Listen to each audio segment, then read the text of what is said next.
ओम शांति। 22 जनवरी 2024 ईश्वरीय ज्ञान। आज की मुरली। मीठे बच्चे, तुम्हें संपूर्ण पावन बनना है, इसलिए कभी किसको दुख नहीं दो। कर्मेंद्रियों से कोई भी कर्म न हो, सदा बाप के फरमान पर चलते रहो। प्रश्न: पत्थर से पारस बनने की युक्ति क्या है? कौन सी बीमारी इसमें विघ्न रूप बनती है? उत्तर: पत्थर से पारस बनने के लिए पूरा नारायणी नशा चाहिए। देह अभिमान टूटा हुआ हो। यह देह अभिमान ही कड़े ते कड़ी बीमारी है। जब तक देही अभिमानी नहीं, तब तक पावन नहीं बन सकते। पारस बनने वाले ही बाप के मददगार बन सकते हैं। सर्विस भी तुम्हारी बुद्धि को सोने का बना देगी। इसके लिए पढ़ाई पर पूरा अटेंशन चाहिए। ओम शांति। रूहानी बच्चों प्रति रूहानी बाप सावधानी देते हैं कि बच्चे अपने को संगम युगी समझो।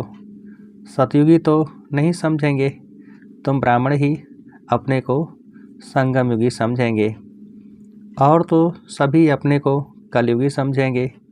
बहुत फर्क है सतयुग और कलयुग, स्वर्गवासी व नरकवासी। तुम तो न स्वर्गवासी हो न नरकवासी, तुम हो पुरुषोत्तम संगमवासी। इस संगम युग को तुम ब्राह्मण ही जानते हो और कोई नहीं जानते। तुम भल जानते भी हो परंतु भूल जाते हो। अब मनुष्यों को कैसे समझाएं? वे तो रावण की जंजीरों में फंसे हुए हैं। राम राज्य तो है नहीं, रावण को जलाते रहते हैं। इससे सिद्ध है कि रावण राज्य है। राम राज्य क्या है और रावण राज्य क्या है, यह भी तुम समझते हो। नंबरवार बाप आते हैं संगम युग पर, तो यह भेंट भी अभी की जाती है सतयुग और कलयुग की। कलयुग में रहने वालों को नरकवासी, सतयुग में रहने वालों को स्वर्गवासी कहा जाता है। स्वर्गवासी को पावन, नरकवासी को पतित कहा जाता है। तुम्हारी तो बात ही निराली है। तो तुम इस पुरुषोत्तम संगम युग को जानते हो। तुम समझते हो हम ब्राह्मण हैं। वर्णों वाला चित्र भी बहुत अच्छा है, इस पर भी तुम समझा सकते हो। कंट्रास्ट बताना चाहिए। जो मनुष्य अपने को नरकवासी, पतित, कंगाल समझें।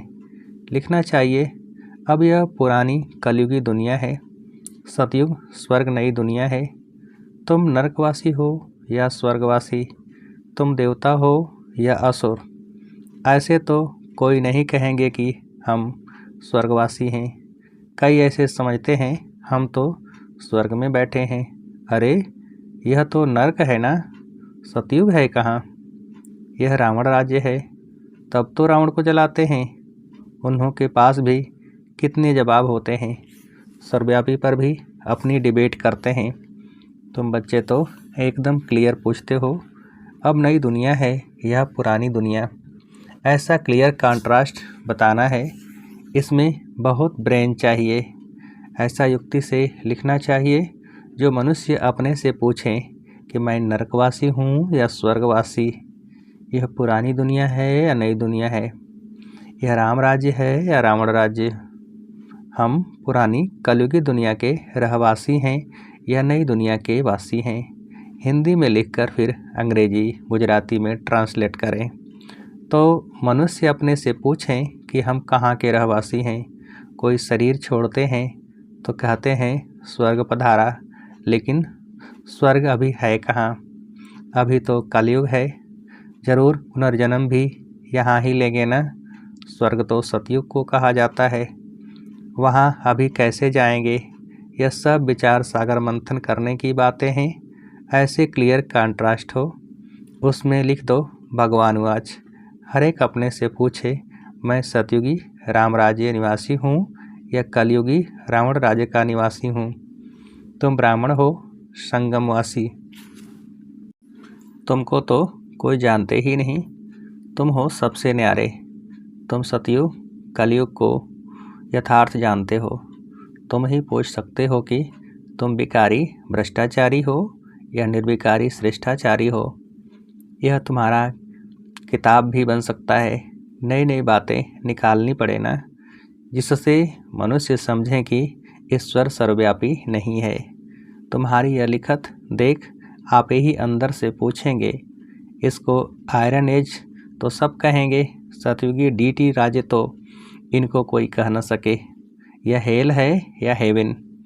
ऐसी फर्स्ट क्लास लिखत लिखो कि मनुष्य अपने को समझ जाएं कि हम बरोबर नरकवासी पतित हैं।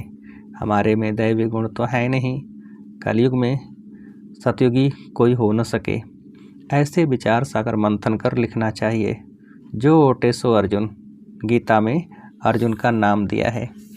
बाबा कहते हैं यह जो गीता है उसमें आटे में लून यानी नमक है। लून और चीनी में कितना फ़र्क है, वह मीठा वह खारा। श्री कृष्ण भगवान वाच लिखकर गीता ही खारी कर दी है। मनुष्य कितना दलदल में फंस पड़ते हैं। विचारों को ज्ञान के राज का भी पता नहीं है। ज्ञान भगवान तुमको ही सुनाते हैं और किसको पता ही नहीं। नॉलेज तो बहुत सहज है, परंतु भगवान पढ़ाते हैं यह भूल जाते हैं। टीचर को ही भूल जाते हैं, नहीं तो स्टूडेंट कभी टीचर को भूलते नहीं हैं।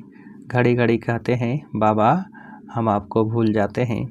बाबा कहते हैं माया कम नहीं है, तुम देह अभिमानी बन पड़ते हो, बहुत विकर्म बन जाते हैं।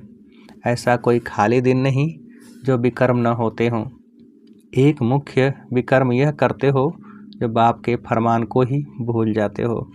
बाप फरमान करते हैं मनमना भव, अपने को आत्मा समझो।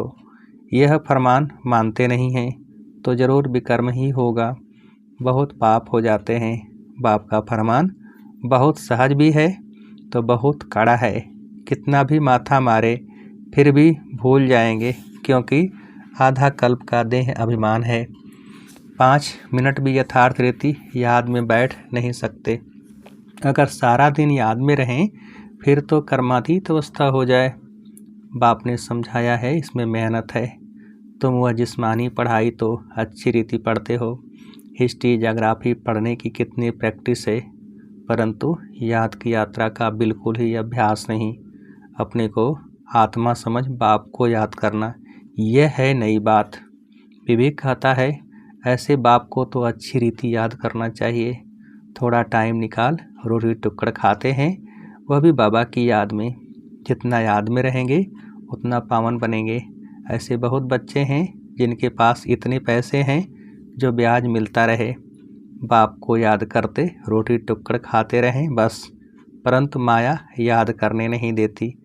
कल पहले जिसने जितना पुरुषार्थ किया है उतना ही करेंगे। टाइम लगता है, कोई जल्दी दौड़ी लगाकर पहुंच जाए यह हो न सके। इसमें तो 2 बाप हैं। बेहद के बाप को अपना शरीर है नहीं, वह इनमें प्रवेश होकर बात करते हैं। तो बाप की श्रीमत पर चलना चाहिए। बाप बच्चों को यह श्रीमत देते हैं कि देह सहित सब धर्म छोड़ अपने को आत्मा समझो।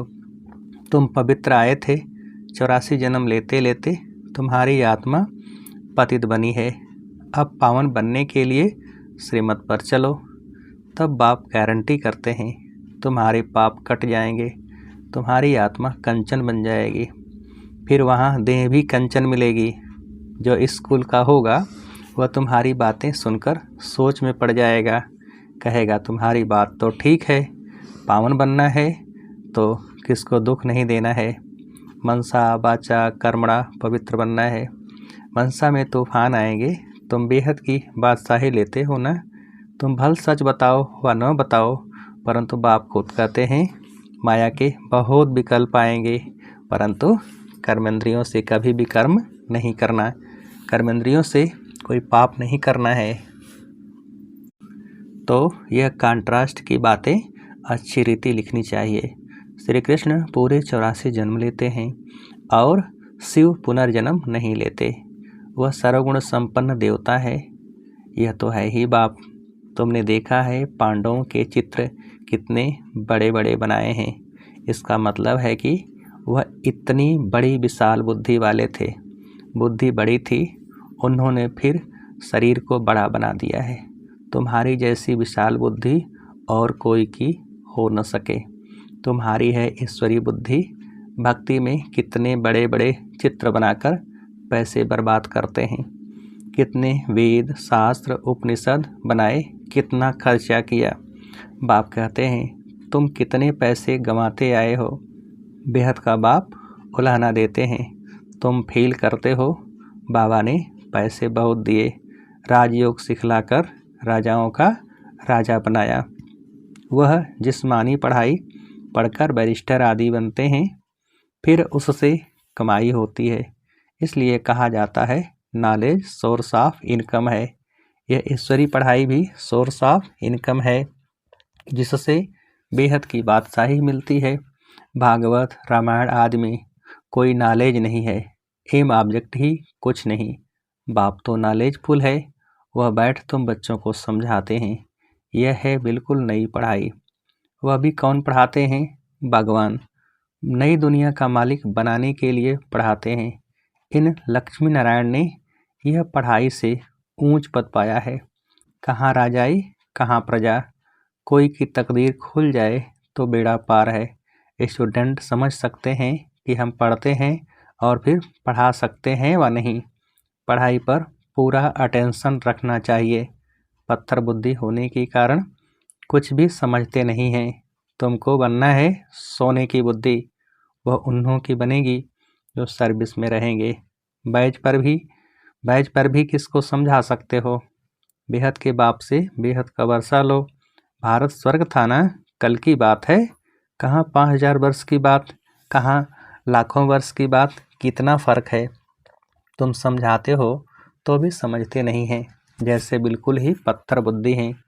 यह बैज ही तुम्हारे लिए जैसे एक गीता है, इसमें सारी पढ़ाई है। मनुष्यों को तो भक्ति मार्ग की गीता ही याद रहती है। अभी तुम जो बाप द्वारा गीता सुनते हो, उससे तुम 21 जन्म के लिए सदगति को पाते हो। शुरू में तुमने ही गीता पढ़ी है, पूजा भी तुमने ही शुरू की है। अब पुरुषार्थ कर गरीबों को भक्ति मार्ग की जंजीरों से छुड़ाना है। कोई न कोई को समझाते रहो, उसमें से 1-2 निकलेंगे। अगर 5-6 इकट्ठे आते हैं तो कोशिश कर अलग अलग फार्म भराए, अलग अलग समझाना चाहिए। नहीं तो उन्हों में एक भी ऐसा होगा तो औरों को खराब कर देगा। फार्म तो ज़रूर अलग भराओ, 1-2 को देखे भी नहीं तो वह समझ सकेंगे। यह सब युक्तियाँ चाहिए, तब तुम सक्सेसफुल होते जाएंगे। बाप भी व्यापारी है, जो होशियार होंगे वह अच्छा व्यापार करेंगे। बाप कितना फ़ायदे में ले जाते हैं। झुंड इकट्ठा आए तो बोलो फार्म अलग अलग भरना है। अगर सब रिलीजियस माइंड हो तो इकट्ठा बिठाकर पूछना चाहिए। गीता पढ़ी है, देवताओं को मानते हो। बाबा ने कहा है भक्तों को ही सुनाना है। हमारे भक्त और देवताओं के भक्त वह जल्दी समझेंगे। पत्थर को पारस बनाना कोई मासी का घर नहीं है। देह अभिमान कड़े ते कड़ी बहुत गंदी बीमारी है। जब तक देह अभिमान नहीं टूटा है तब तक सुधरना बड़ा मुश्किल है। इसमें तो पूरा नारायणी नशा चाहिए। हम अशरीरी आए, अशरीरी बनकर जाना है। यहाँ क्या रखा है? बाप ने कहा है मुझे याद करो। इसमें ही मेहनत है, बड़ी मंजिल है। चलन से मालूम पड़ता है यह अच्छे मददगार बनेंगे कल्प पहले मिसल। अच्छा, मीठे मीठे सिकेल थे बच्चों प्रति माता पिता बाप दादा का याद प्यार और गुड मॉर्निंग। रूहानी बाप की रूहानी बच्चों को नमस्ते। हम रूहानी बच्चों की रूहानी बाप को नमस्ते। धारणा के लिए मुख्य सार। पहली पॉइंट, मनसा वाचा कर्मणा पवित्र रहना है। कर्मेंद्रियों से कोई विकर्म न हो, इसकी संभाल करनी है। आत्मा को कंचन बनाने के लिए याद में जरूर रहना है। दूसरी पॉइंट, देह अभिमान की कड़ी बीमारी से छूटने के लिए नारायणी नशे में रहना है। अभ्यास करो, हम अशरीरी आए थे, अब अशरीरी बनकर वापस जाना है। वरदान। योग करने और कराने की योग्यता के साथ साथ प्रयोगी आत्मा भव। योग करने और कराने की योग्यता के साथ साथ प्रयोगी आत्मा भव। विस्तार।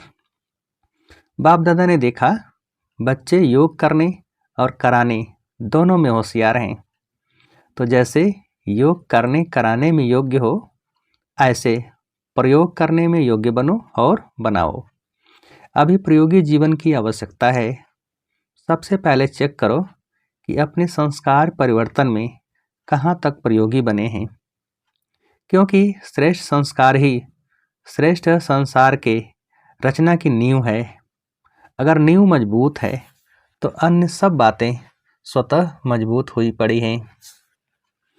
स्लोगन।